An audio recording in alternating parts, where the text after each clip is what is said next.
இப்போ ஒரு வியாதி, ஒரு பலவீனம், ஒரு கஷ்டம் வந்தோடனே மரண பயம் வந்துட்டா ஆயுச நாட்கள் நீடித்திருக்கன்னு விரும்புறீங்களா?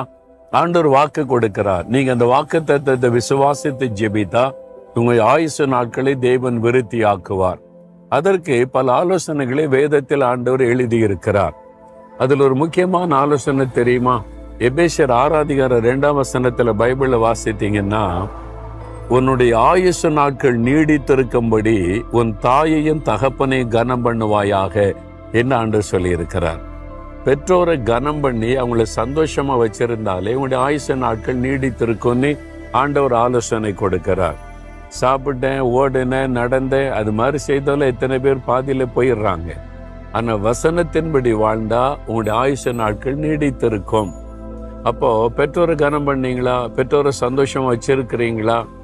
அவங்க இறந்துட்டாங்க, அவங்க உயிரோடு இருக்க வரைக்கும் கஷ்டப்படுத்திட்டேன்னு நினைக்கிறீங்களா? மனம் திரும்புங்க, உங்களை ஒப்பு கொடுங்க.